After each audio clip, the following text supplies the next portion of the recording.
नमस्कार, आपण पाहतात रयत संवाद न्यूज चॅनल। सीना महापूरग्रस्तांच्या मदतीला एमके फाउंडेशनचे संस्थापक अध्यक्ष महादेव कोगनुरे धावले। सीना नदीला आलेल्या महापुरामुळे अनेक गावांमध्ये गंभीर परिस्थिती निर्माण झाली आहे।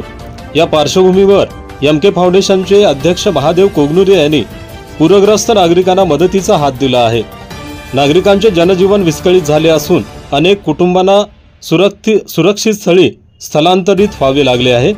समाजसेवक महादेव कोगनुरे यांनी स्वतः नदीकाठच्या विविध गावांना भेटी देऊन पूरग्रस्तांची विचारपूस केली, तर काही ठिकाणी थेट पोहोचता येत न आल्याने आपल्या कार्यकर्त्यांच्या माध्यमातून सहकार्य पोहोचविले।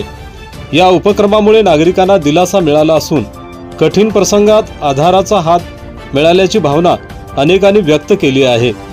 या मदतीत फराळाचे पदार्थ, फळे, खाण्याच्या वस्तू, लहान मुलांसाठी दूध पाकिटे, पाणी बाटल्या, अन्नधान्य तसेच चादरी पूरग्रस्त कुटुंबियांना वितरित करण्यात आल्या।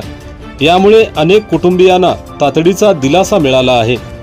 या पूरग्रस्तांना धीर देताना महादेव कोगनुरे यांनी सांगितले की ही आपत्ती सर्वांची आहे, प्रत्येकाने आपल्या परीने मदतीचा हात पुढे करून पूरग्रस्तांना आधार द्यावा, असे आवाहन त्यांनी केले आहे।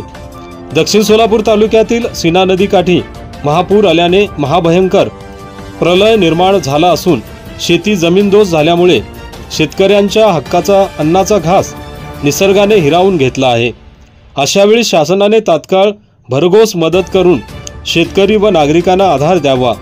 सध्या नागरिकांच्या अडचणी पाहता शासनाने आणखीन तत्परतेने गरजेचे होणे आहे, अशा भावना व्यक्त करण्यात आल्या। मदतीनंतर अनेक गावांमधून नागरिकांनी कृतज्ञता व्यक्त केली असून समाजसेवक महादेव कोगनुरे यांच्या सहकार्यामुळे आमचा आत्मविश्वास वाढला आहे, अशा प्रतिक्रिया उमटत आहेत। आपल्या परिसरातील बातम्या पाहण्यासाठी रयत संवाद न्यूज चॅनलला सबस्क्राइब करा, शेअर करा, लाईक करा।